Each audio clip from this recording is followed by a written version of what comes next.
Hello, this is Pixel Freak, and today Kairosoft released a brand new simulation game to Android called Pocket Stables.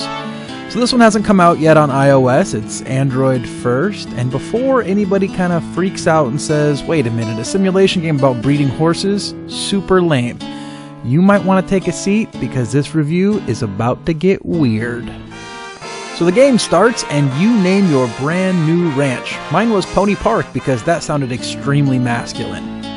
After I started my new ranch, I had to find and buy a horse and then kind of start adding things on to my ranch to train my horse.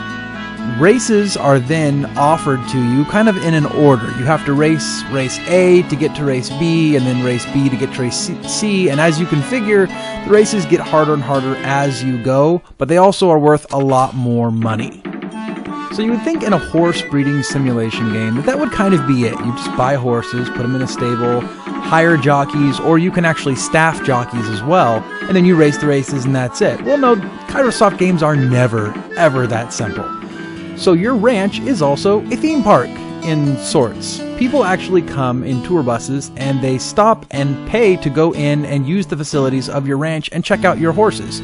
So of course, the better your horses race, the more people want to come to your ranch, and the better your facilities are, the more stuff you can sell to people.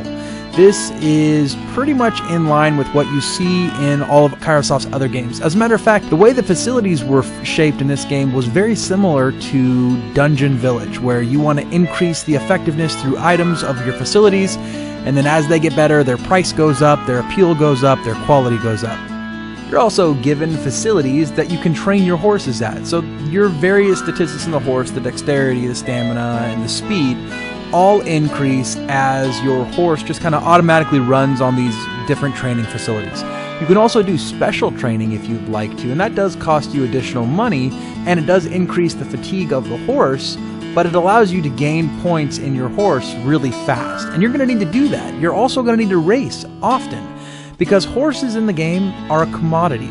After so many years of life, they really can't race anymore, and their statistics eventually begin to degenerate. So you kind of have this time limit on how long you can use a horse, how fast you can level it up, how many times you can race it to get the most money out of the horse before you eventually have to sell the horse. So because of all these different elements that you have going on, you have the commodity of the horse, so you have to be constantly paying attention to them to level them up and get the most out of your money there. But then you also have your ranch where you have to balance all the decoration and the different facilities for your visitors, so your visitors will spend more money at your ranch and you can earn income that way. This game is a lot more hands-on than some of the other Kairosoft games. I would say that this one's more hands-on like Dungeon Village, as opposed to something like the recent apartment simulation game they had just come out with. That was a little bit more hands-off, especially in the beginning.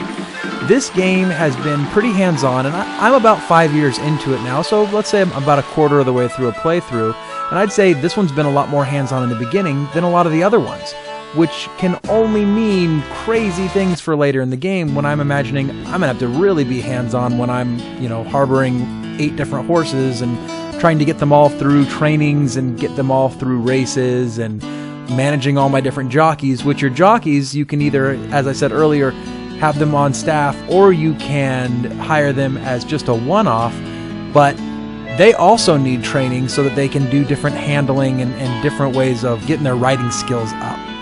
So with all these different things, I'd say this is actually a really fun game. The only down part about this game, I feel, is the subject matter, because it's horses, and I personally am not super into horses, but this is a great game nonetheless.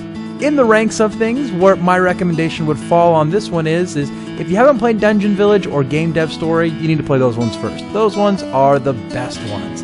Then maybe dabble in Beastie Bay only because it's free, but this one's probably my next up. I really enjoyed this game, and I totally recommend this game for anybody that's looking for the next simulation game. So check this one out. It's on the Google Play Store right now. It's called Pocket Stables, Kairosoft's brand new great game.